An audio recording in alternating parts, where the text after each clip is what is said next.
پہلی کی خبریہ، دوسری انشائیہ. تو انشائیہ کی آگے جو ہے یہ تقریباً 10 اقسام انہوں نے دی ہے. پہلی امر، امر کہتے ہیں حکم کو. امر جیسے اضرب تو مار، یہ امر کی مثال ہے. تو امر جو ہے قول القائل لغیرہ افعل، امر کی ڈیفینیشن قول القائل لغیرہ افعل. تو یہاں پہ میں مثال بھی چینج کر رہا ہوں، واقیم الصلاۃ آپ کر لیں، وہاں بھی حکم دیا جا رہا ہے نا، واقیم الصلاۃ تم نماز قائم کرو. ادھر ضرب دیا ہوا ہے تو آپ کر لیں اقیم واقیم الصلاۃ تم نماز قائم کرو. یہاں پر اللہ رب العزت کی طرف سے حکم ہے. دوسرا ہے نہیں، نہیں جیسے کہ قرآن پاک ادھر ہے لا تضرب تم مت مارو. تو میں قرآن کی مثال دیتا ہوں، لا تحزن تو غم نہ کر. حضرت ابو بکر رضی اللہ تعالیٰ عنہ کو نبی صلی اللہ علیہ وسلم فرما رہے ہیں کہ ابو بکر وہ پریشان غمگین ہو رہے تھے جب غار ہیرا غار سور میں تھے، تو کفار جو ہے پیچھے تک آ گئے تھے، حتیٰ کہ پاؤں تک آ گئے تھے. تو نبی صلی اللہ علیہ وسلم نے فرمایا تھا اے ابو بکر لا تحزن تو غم نہ کر، تو غمگین مت ہو. تو یہ انشائیہ کی دوسری قسم ہے. نہیں. تیسری استفہام، جیسے حل ضرب زید، کیا زید نے مارا ہے؟ حل ذهب سعید، کیا سعید گیا ہے؟ تو یہاں پر کوئی بھی آپ ایگزامپل لے کے آ سکتے. حل ذهب جمیل، آپ کوئی بھی ایگزامپل استفہامیہ کوئی بھی جملہ بنا سکتے ہیں. چوتھی قسم ہے تمنی کی، جیسے انسان خواہش نہیں کہتے خواہش کرنا، لیت زیدن حاضر، کاش زیادہ حاضر ہے. جیسے ہم کہتے ہیں نا وقت گزرنا، کاش میں پڑھ لیتا تو پیپر میں کامیاب ہو جاتا.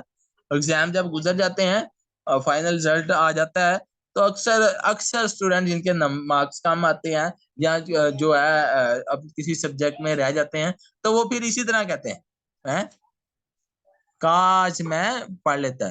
لیتا زید حاضر، یہاں پہ ہے کاش زید حاضر ہوتا. تو اس لیے یہ چوتھی قسم تمنی ہے، خواہش کرنا. اور پانچویں ہے ترجی، امید، امید کرنا. جیسے ادھر ہے لعل عمرا غائب، امید ہے کہ عمر غائب ہوگا. لعل خالد ناجن، امید ہے کہ خالد کامیاب ہوگا. لعل بلالا ناجح، امید ہے کہ بلال کامیاب ہو جائے گا. اب اس طرح کوئی اور مثال بھی دیتے تھے، لعل فاطمہ ناجحۃ، شاید امید ہے کہ فاطمہ جو ہے کامیاب ہو سکتی ہے. آپ اور عائشہ کا نام لیں، کوئی اور نام لے لیں، کوئی بھی نام لے لیں، امید ہے کہ وہ کامیاب ہو. تو یہ ترجیح کے لیے، امید کے لیے بھی استعمال ہوتا ہے انشائیہ جو ہے. آگے عقود کے لیے، جیسے ادھر بیان ہوا، یعنی کہ عقود کہتے ہیں معاملات. جیسے بعت و اشتریت، میں نے بیچا اور میں نے خرید لیا.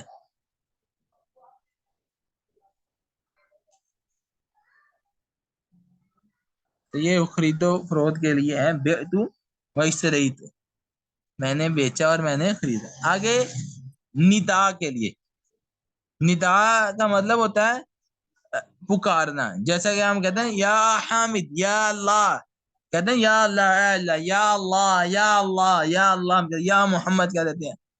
یا حامد کسی کو پکارنا، یا حامد یا زید یا بلال یا عمر یا ابو بکر ہم کہتے ہیں. تو یہ کیا ہے؟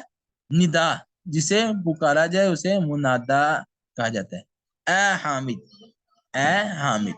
تو اسی طرح عرض کے لیے استعمال ہوتا ہے. اس کے لیے عرض کے لیے، عرض تمنی کے قریب ہے کیونکہ یہ در حقیقت ابھارنا اور برہنیکتا کرنا ہوتا ہے. ابھارنا ہوتا ہے، کسی شخص کو اسی چیز سے ابھارتے ہیں جس کی اسے تمنا ہوتی ہے. تو یہ جو ہے عرض تو ویسے مطلب ہوتا ہے درخواست کرنا. جیسے الا تنزل بنا، آپ ہمارے پاس تشریف کیوں نہیں لاتے؟ درخواست کی جا رہی نا. اب یہاں پہ الا تاتینی فاعطیک دینارا، تم میرے پاس کیوں نہیں آتے؟ تم کو میں اشرفی دوں. الا کیوں نہیں، تاتینی تم میرے پاس آتے، فاعطیک میں تمہیں دوں دینارا دینار. اور بھی ایگزامپل آپ اور بھی کر سکتے ہیں، الا تنزلوا بنا، آپ ہمارے پاس تشریف کیوں نہیں لاتے؟ آپ ہمارے پاس تشریف کیوں نہیں لاتے, آپ ہمارے پاس کیوں نہیں آتے. تو یہ عرض کی جا رہی, درخواست کی جا رہی نا, آپ درخواست کر رہے ہیں کسی سے کہ الا تین الا تنزل بنا, آپ ہمارے پاس کیوں نہیں آتے. اسی طرح یہ قسم کے لیے بھی استعمال ہوتے ہیں کہ واللہ لا اضربن زید, واللہ لا انصرن زید, اللہ کی قسم میں زید کی مدد کروں. ٹھیک ہے, حاضری بندہ میں ضرور ماروں گا. اس کی جگہ آپ اور کر لیں واللہ, اللہ کی قسم, لا انصرن زید, اللہ کی قسم میں زید کی مدد ضرور کروں گا. واللہ لا انصرن زینب, اللہ کی قسم میں زینب کی ضرور مدد کروں. یہ آپ جو ہے یہ عرض کے بعد قسم کے لیے, تو قسم کے لیے بھی استعمال ہوتا ہے واللہ, اللہ کی قسم, آگے جو بھی جملہ آپ بنانا چاہیں. اور آخر پہ تعجب کے لیے, جیسے ہم کہہ رہے ہیں ما احسنہ, واہ واہ کتنا حسین ہے, ہم کہہ رہے ہیں واہ واہ, ہم کہہ دیتے ہیں. تو عربی میں کیا کہ ما احسنہ, واہ کتنا حسین ہے, کتنا خوبصورت ہے. احسن بھی, وہ کس قدر حسین ہے. ٹھیک ہے, یہ کیا ہے تعجب کے لیے. ما اکرم حامدن, حامد کس قدر سخی ہے. یہ کیا ایگزامپل, فار ایگزامپل اور بھی آپ ایگزامپل لے سکتے ہیں. ما اکرم بلالن, بلال کس قدر سخی آدمی ہے. اکرم بحامدن, حامد کتنا سخی آدمی ہے. واہ واہ کس قدر حامد جو ہے سخی آدمی. کوئی بھی مثال آپ جو ہے اس کے علاوہ بھی لا سکتے ہیں. جب جو ہے بیتو اور اسرائیتو بطور خبر استعمال ہو تو اس وقت یہ جملہ خبریہ ہوں گے. کیا ہے, بیتو اور اسرائیتو بطور خبر استعمال ہو, یہ نوٹ تھا لاسٹ پہ, تو اس وقت یہ جملہ خبریہ ہوں گے. مثلا کوئی کہے کہ اسرائیتو هذا الكتاب ب20 روپیہ, کہ میں نے اس کتاب کو 20 روپے میں خریدا. آپ اس کے علاوہ اور بھی ایگزامپل لا سکتے ہیں. تو جب یہ بطور خبر استعمال ہو تو اس وقت یہ جملہ خبریہ ہوں گے. جب بطور خبر نہیں ہے تو اس وقت کیا ہوں گے, بیت و اسرائیل, تو یہ جملہ انشائیہ کی قسم میں سے ہوں گے. تو آج ہم نے صرف جملہ انشائیہ کی 10 اقسام پڑھی ہیں, اور لاسٹ پہ ایک نوٹ پڑھا ہے. تو آپ نے یہ 10 کی 10 اقسام لکھنی ہے, ان کا ہوم ورک بھی کرنا ہے. یہ پچھلی ترکیب تھی جملہ انشائیہ کے اوپر, الطعام حاضر, الطعام مبتدا حاضر خبر, مبتدا اپنی خبر سے مل کر جملہ اسمیہ خبریہ ہوا. تو اب اتنا کام تھا. اب یہ 2 4 6 8 ایگزامپل دی, سمانیہ امثال, فقط 8 مثالیں تھی, ان کی ترکیب کرنی تھی. کسی ایک اسٹوڈنٹ نے بھی نہیں کی ترکیب, صرف ایک اسٹوڈنٹ نے کی ہے بس, ایک اسٹوڈنٹ نے, اور کسی نے بھی ہوم ورک نہیں کیا اس ویک, کسی ایک اسٹوڈنٹ نے کی, صرف ایک اسٹوڈنٹ نے ہوم ورک کیا ہے, باقی کسی نے نہیں کیا.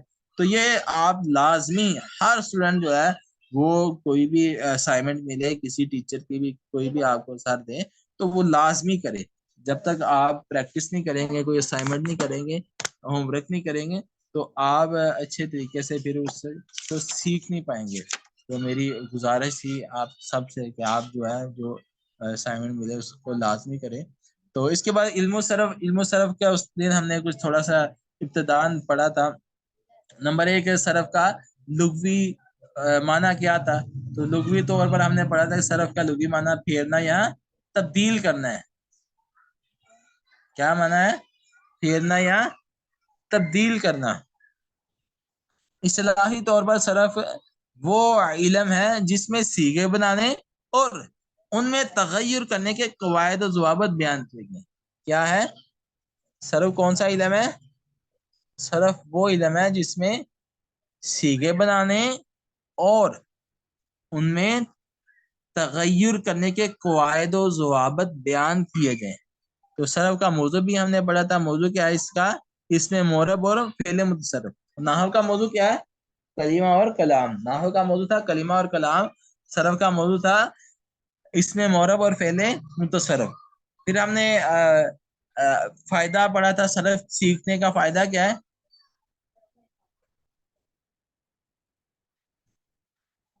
تو یہ علم الصیغہ کی کتاب ہے. تو اس فائدہ پڑا تھا کہ جو صرف سیکھتا ہے علم صرف تو وہ عربی کے مفرد الفاظ کا صحیح تلفظ کرنا اور ان میں غلطی کرنے سے محفوظ رہتا ہے. تو اس لیے صرف کا سیکھنا بہت مہم ہے اور اس کا سیکھنا فرض کفایہ ہے. تو اس کے بعد کلمہ کی اقسام. کلمہ آپ نے ادھر بھی پڑھا ہے، نحو میں بھی یہ کچھ چیزیں مشترک ہوں گی کہ با معنی مفرد لفظ کو کلمہ کہتے ہیں. کلمہ کس کو کہتے ہیں؟ با معنی مفرد لفظ کو کلمہ کہتے ہیں. کلمہ کی 3 اقسام ہیں، اسم، فعل اور حرف. یہ انہی چیزوں کا تکرار ہو رہا ہے ادھر. اسم وہ کلمہ جو اپنا معنی خود بتائے، اس میں کوئی زمانہ نہ پایا جائے اسم ہوتا ہے، جیسے راجل ہے، علم ہے. اور فعل وہ کلمہ جو اپنا معنی خود بتائے اور اس میں تینوں زمانوں میں سے کوئی زمانہ بھی پایا جائے، وہ کیا کہلاتا ہے؟ فعل کہلاتا ہے.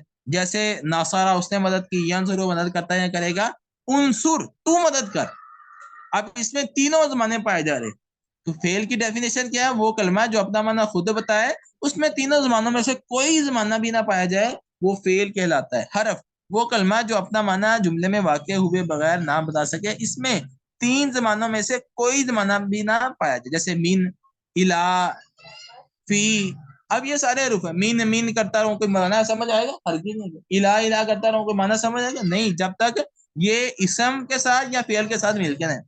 اسم، فعل اور حرف تینوں کی اکٹھی مثال یوں بھی بیان کی جا سکتی ہے، جیسے آمن حامد باللہ. ٹھیک ہے، آمن ایمان لایا، فعل ہے یہ. حامد حامد یہ کیا ہے؟ اسم ہے. باللہ اللہ کے ساتھ.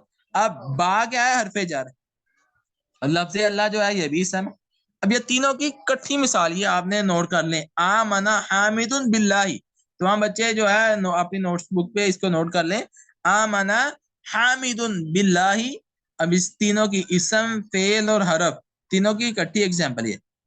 اس میں آمن فعل، حامد اسم ہے، با حرف جر اور لفظ اللہ اسم مجرور. آج کا ہمارا سبق اتنا ہی، ہمارا ٹائم ختم ہو چکا ہے. آج ہم نے صرف کا صرف اتنا پڑھا ہے. پہلے بھی ڈیفینیشن میں نے دوبارہ کروا دی. ایک تو لغوی اصطلاحی تعریف ہے صرف کی، دوسرے نمبر پر صرف کا موضوع ہے، تیسرے نمبر پر صرف کا فائدہ سیکھنے کا، چوتھے نمبر پر حکم، اور 5ویں نمبر پر ہم نے کلمہ کی تعریف اور اس کی اقسام پڑھی ہے. کلمہ با معنی مفرد لفظ کو کلمہ کہتے ہیں، اس کی 3 اقسام ہیں، اسم، فعل اور حرف. تو آپ نے یہ سارا یہ صرف کا جو میں نے ابھی بتلایا اس کا ہوم ورک کرنا ہے. اس کی صرف کی لغوی اصطلاحی تعریف، اس کا موضوع، اس کا فائدہ، اس کا حکم. کلمہ کسے کہتے ہیں؟ کلمہ کی اقسام اسم، فعل اور حرف تینوں کی ڈیفینیشن لکھنی ہے اور تینوں کی ایگزامپل دینی ہے. اور اسم، فعل، حرف تینوں کی اکٹھی جو مثال میں نے بیان کی وہ کرنی ہے. پورے 7 بج چکے ہیں، ہمارا